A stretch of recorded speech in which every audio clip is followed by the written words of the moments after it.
Hello, my name is Jonathan Forster, and welcome to the Multi-Story Thinking Podcast. I'm an interior designer and educator. My job is to improve quality of life and productivity by helping people to create beautiful and practical spaces to live and work in. The Multi-Story Thinking Podcast takes an educational slant to the interior design world. So sit back, relax, as we help unravel the mysteries of interior design.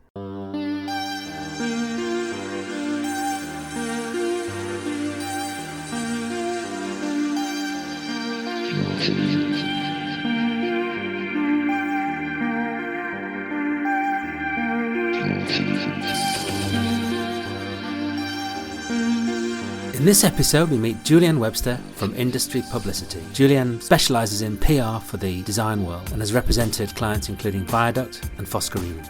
I met Julienne in her North London studio a couple of weeks after the London Design Festival. In this edition, she tells us her top tips for creating a press release, why good images are crucial, explains why good presentation is essential, and why serving Cava instead of Prosecco isn't necessarily a deal breaker.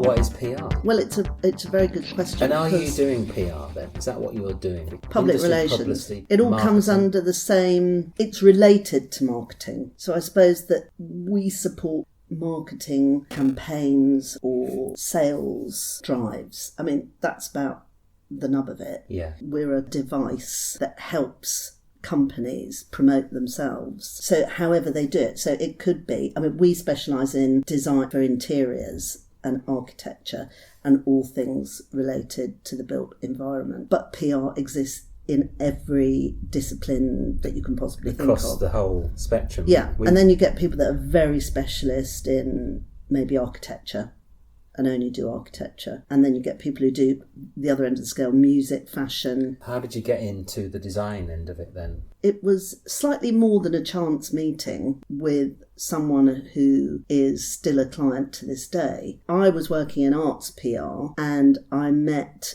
James Mayer from Viaduct, and it happened to be their showroom was under my studio in Kentish Town. Yeah. So that chance meeting, and obviously my experience could be translated into lots of different areas. At that time, I'm assuming it's a little while ago because James has been around for a long long time. Yeah. Was PR something new for design companies in that era? I would say yes. I mean, PR definitely wasn't new. It was absolutely embedded in... I'd done a lot of arts PR and fashion PR and consumer PR. But in that strand of design, it was also a changing time for the consumer and the customer and the architect. So this is sort of early 90s. And there wasn't the proliferation of contemporary design that there is now, that it's all around us, everywhere, you know, from high street chains and everything. At the time, James was really, along with a couple of other people, but I think James was really pioneering the importation of contemporary European design. Modern design. Yeah, and it was hard to get coverage in magazines and newspapers. What, you'd have been up against Traditional. Laura Ashley or something like that, would you? Sort of, the more traditional. And also there were hardly any pages dedicated to it, and there weren't the amount of magazines. I mean, yes, there was House and Garden, yes, there was Homes and Garden, there was FX, but there weren't, you know, I'm not even sure El Deco had even started. Right, so that's quite a long time ago, isn't it? Yeah. When we started working with you, that was a sort of change in mindset, I think, in terms of how we thought we needed to operate, because I guess I probably thought originally we would do a project and people would see it and we would be recognised for it. And of course that doesn't really happen. No. Sometimes it does. But what's the added value, or what are you bringing to that setup that propels designers forward? What are the processes that you implement? The processes are, each client will have its own strategy. We will prepare a strategy for that product or project, and that will be determined on what it is. So if it's an interior project, we need, you know, the nuts and bolts of it are, we need to know about the background of the building, the interior. We need to know a bit about the client. We need to know the challenges, those kind of things. And then when the project is completed, we need to see the photography. And the photography is really germane to how much coverage you might get. So having good photography is going to help. Yeah. Undoubtedly, especially when it's been... For anything. And that applies to any kind of PR. So you're looking to place an article feature with a nice photograph, a bit of text about project or product. Yeah, and we develop a story too. So if it's a project, we try to understand a bit about that. If there's an interesting backstory to the building, are they complex, or is there an ancient history? Did someone famous live there in basic terms, or was it the first public housing project, or something that will give it a little bit of an edge? That's what I was going to say. Ask you about how do you stand out? It's using those narrative techniques, I suppose, of telling the story. Yeah. So it's a bit more interesting, or has content or relevance to something that's going on at the moment, or. Yeah, we need to be communicating with the client all the time to ensure that we don't miss any real nuggets of information that's really useful. At the same time, we need to be aware of what's going on in the world. So if people are doing things on micro homes or flat pack furniture or whatever it is, or if it's like a really basic trend like a colour, we need to be in the loop. So you're looking for stories to align with what's out there currently being featured? But not repetition, but maybe moving it forward. This is what you do, isn't it? I suppose it's trying to tease that out of your clients. Yeah. Is working in the design world different from other sectors? Yes, I would say it is generally. It's by contrast to fashion, it's a slower beast for obvious reasons. Fashion is really fast, although I know we're all trying to put the brakes on that for other reasons, but there's this seasonal thing with fashion which has crept in to design, which is really challenging because people ask for your seasonal changes in furniture and things like that. I mean, it takes years for products to come to market. They have to be prototyped, they have to be tested, they have so many factors, which make them the price that they are, even cheap furniture. So it's less fast, let's say. Does that give you more potential to exploit a particular project? Yeah. You're not trying to hit a certain point, and beyond that point it's too late. You've got more opportunity to come back with a slightly different angle. Then exactly. You have to. I mean, there are times when one does miss something because something really, really topical might be happening that other people have been planning for 6 months. That, for argument's sake, comes out in an October issue of something, and you can't meet that deadline. It's just not possible, so you have to kind of reinvent it. Yeah. And now you've got the added bonus. I mean, we're talking quite clearly there about the printed medium. I mean, this is where the whole spectrum of promotion has expanded. Yeah. We've got social media in the mix. It's clearly had a massive impact on the way we all operate. Yeah. In the past, you'd have been looking at placing a feature in the lead time of a print run for a magazine, whereas now you could be straight onto a website instantly. Has that shifted the way you approach things? Yep. Yeah, definitely. There was a time, when everyone used to be really secretive and keep everything under wraps, that is really hard now. So you're either better to be upfront and bold about it and realise that you can put something on Insta and it'll look fabulous. Well, you hope it will. But actually, you are limited in what you can say, really and truly.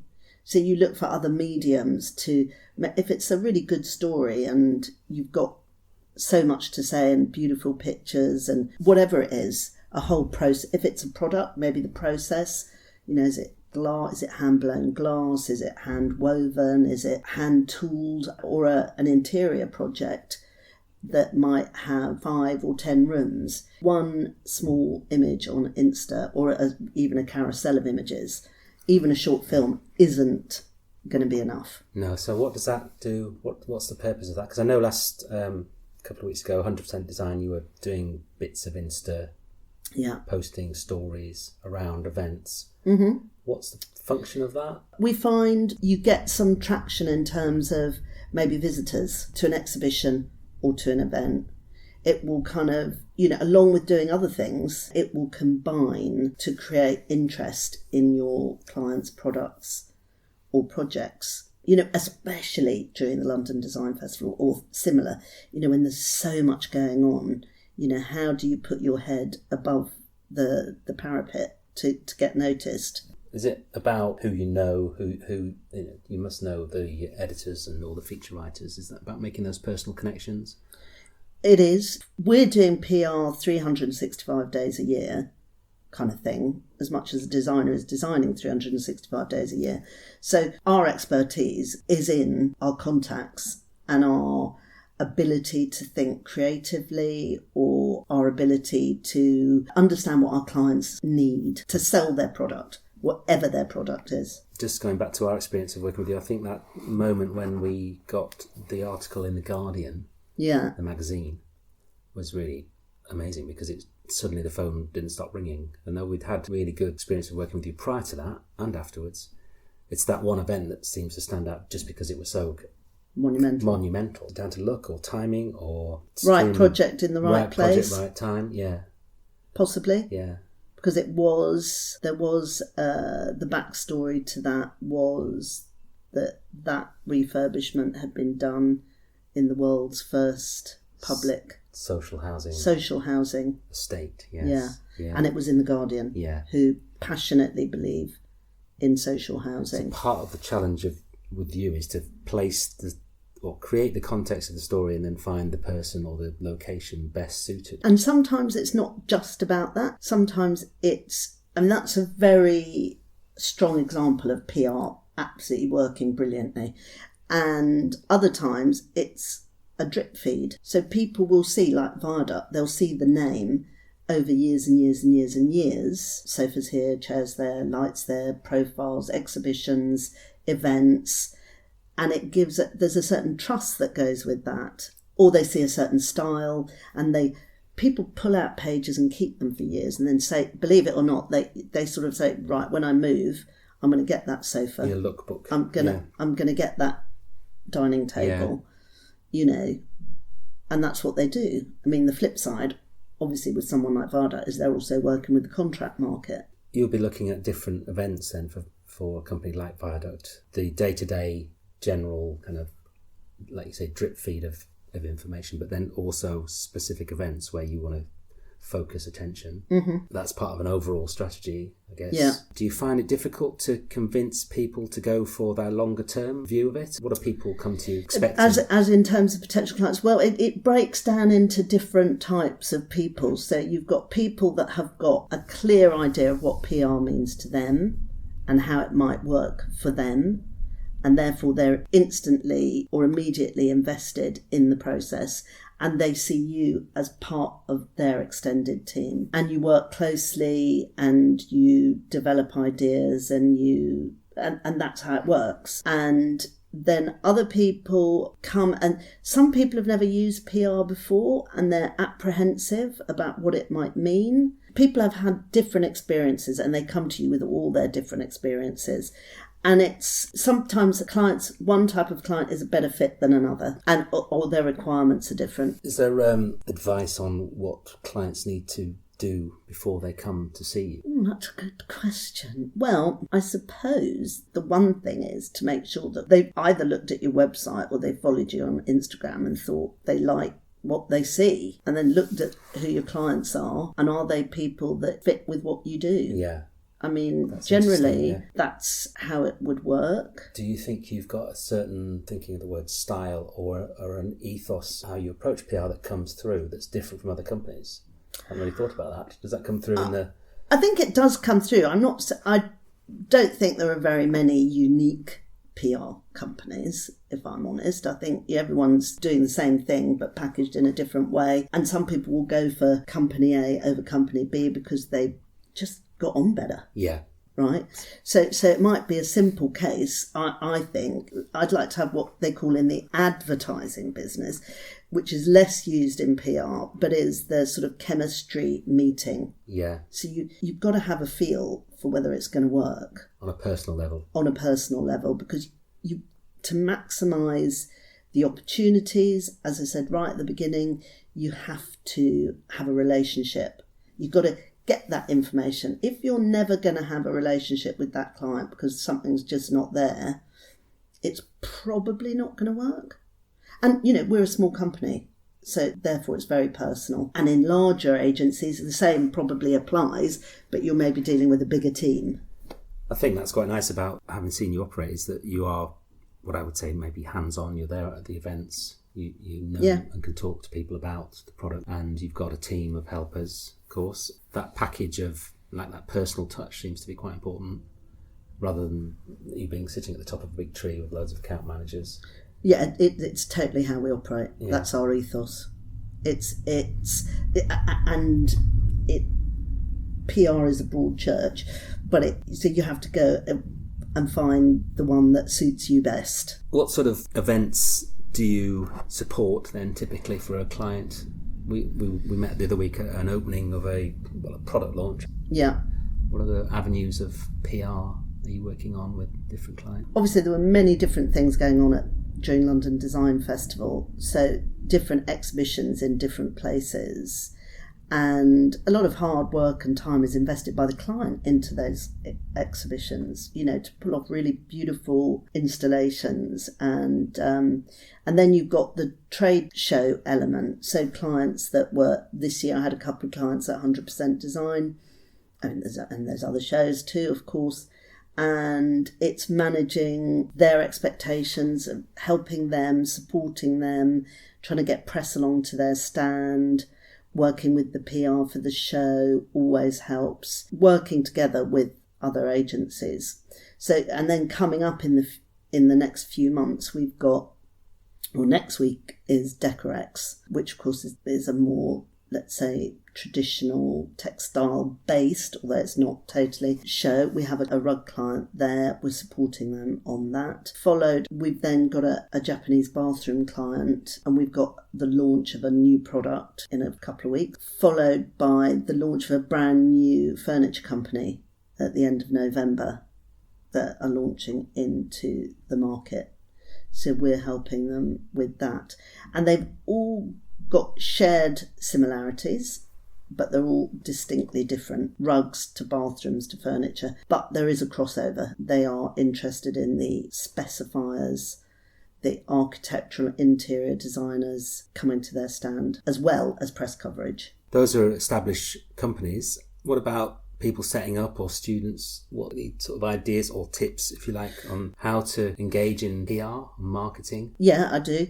I think strongly, although now I think everyone does photograph everything, is keeping a record of what you do. And that's easy because you can do it on Instagram. I think it's developing, the simplest way I would say is to develop a following on Instagram. Work out where you're taking that product or that project, and looking at the magazines that are truly relevant to what you're doing. And I think a big mistake is people think they should be in every magazine, every kind of digital outlet, whatever. And actually that's not the case. I think you need to be harsh with yourself and say, have I seen a product similar to this in that publication, that online? Because if you haven't, you're barking up the wrong tree, to be honest. So you've got to have a really strong and it takes time. Yeah. Strong idea of what you're about, what you're producing. About. Yeah.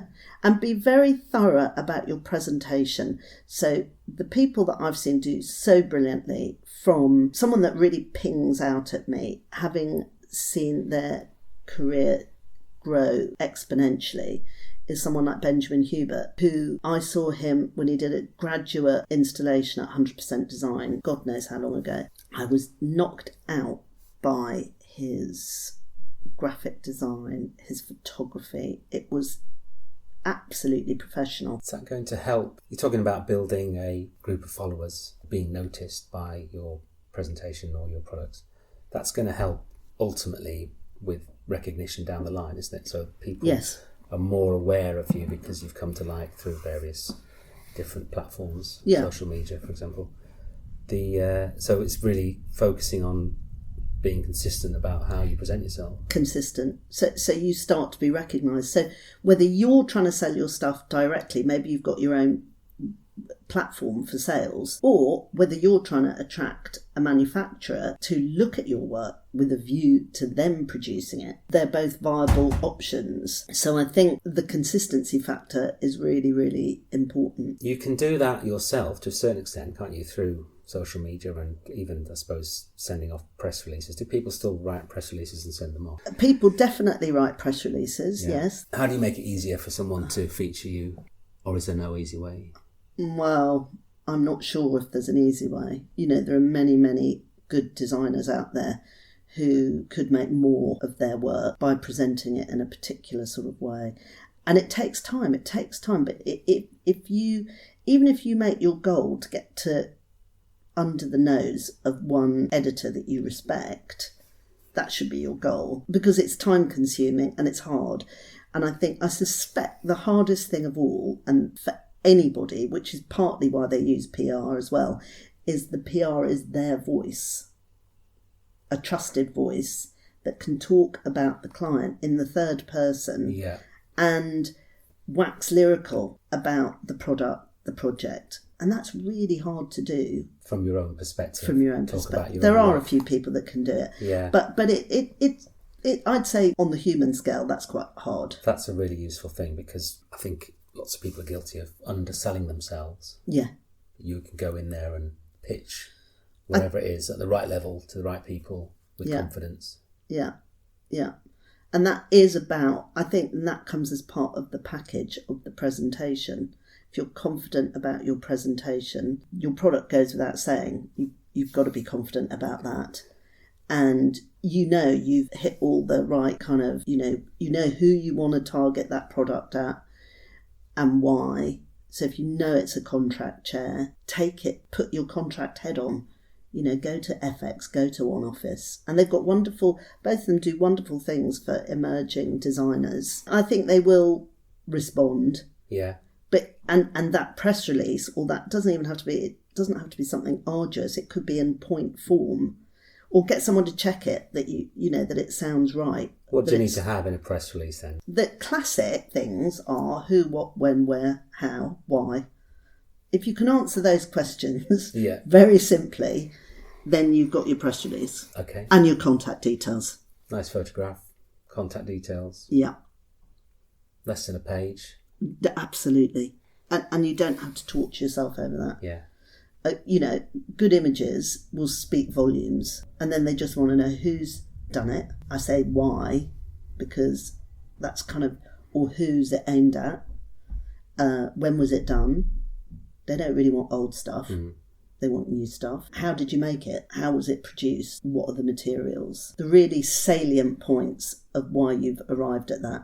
And as I say, I think bullet points are absolutely fine. Right. I don't think anyone's going to shout you down because you've not written an essay. Bullet points are nice, aren't they? I like a nice, simple communication. People are time poor as well. So they think, wow, that's made of recycled tights or something, or hand-foraged wood. That's what they want to know. So you're looking for that unique story point.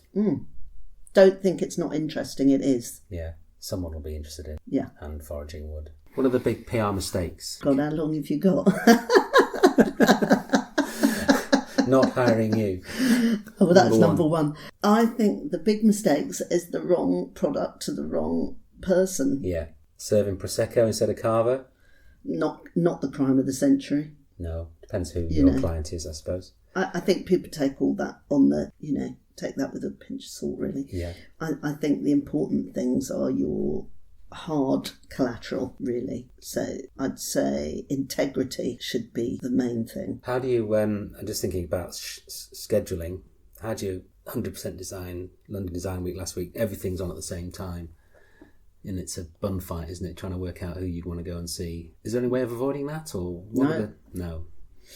I think the only way to, I think it is avail yourself of the information through the channels that you want to do. Think about what you're interested in. Think about the locations. I mean, the festival organises it, so it is done by district. Yeah, that works. And that's logical. I mean, that's perfectly logical, so and there's no other way to do it. Make sure you know what. Don't go flipping and flopping from West Brompton to Shoreditch. That's just all wrong. use your time wisely, tie it in with other things to go and see. Yeah. Because I think it's really important to get out there and see as much as possible. From a consumer's point of view, it's a great opportunity, isn't it, to see all those I think from projects. a designer's point of view, it's good to see what's working, see, you think, oh, that looks really good. Okay, or that presentation's really good. And just thinking back to the exhibition last week, we saw Foscarini. How do they measure success? What's the benchmark after an event like that? Well, I mean, there's several benchmarks. I mean, one is that you get the people through the door. So that's one way of measuring success. The other one, possibly that's slightly more important as well, is the quality of the person that comes through the door. So how interesting are those people in terms of, they're not coming in to buy a light, they're coming in to look, and then you hope that 6 months or a year down the line, they think, oh, I want to use all those lights in this project. It's not a quick hit. For some people it is. And again, that's a different type of product. But where you've got a lot of handcrafted products, they take a long time to make, they're skilled craftsmen. I think the key, I guess, is to leave the right impression with your visitors or whoever reads about what you're doing so that they make the decision at some point in the future. And that could be a long way down the line or immediately. But it's the power of that first statement, isn't it? The first exhibition, the first photograph, the first are to connect with the people that you want to be involved. I mean, a lot of challenges with projects any projects at any time, but is when you don't have the material far enough in advance to be able to share with people, to meet lots of deadlines to guarantee inclusion in guides and specials. What are we talking lead times then? Months or? Yeah, really. Can be, yeah. Ideally, if you want to, it doesn't guarantee you getting in, but at least you're in with a fair chance. You need to have your material by May. This is for September. For September.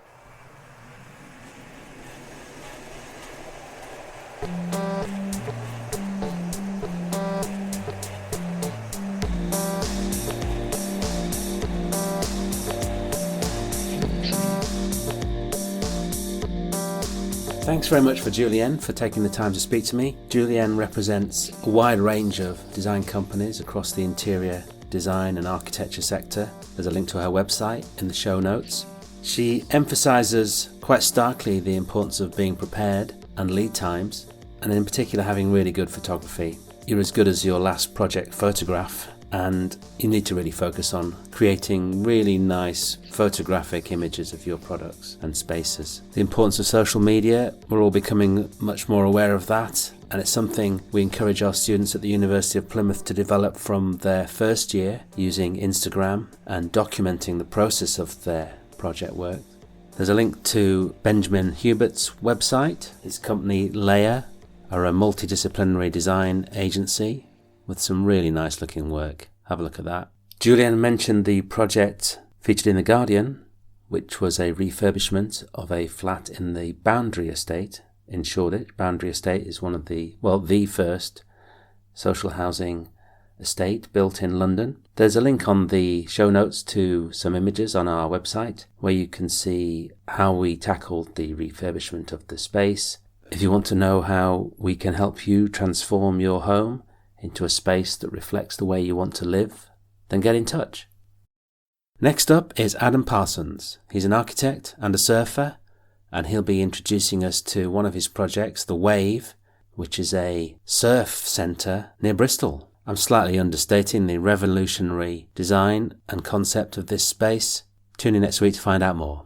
I'd like to thank Dave Clark from I Am The How for invaluable production support during the setup of this podcast. I'm going to be doing a radio interview with David down in Dartington in a couple of weeks' time. I'll post some links about that. Excited to have a proper chat with him. Thanks to Mark Frith for the music. Thanks to Kay Hanson for her planning and support and co-hosting role in a number of these podcasts. I really appreciate the help that you've brought to the project. Thank you. Thanks for taking the time to listen. If you've got any comments, please leave them on the various social media platforms that are available. That's it. Thanks a lot. See you next time.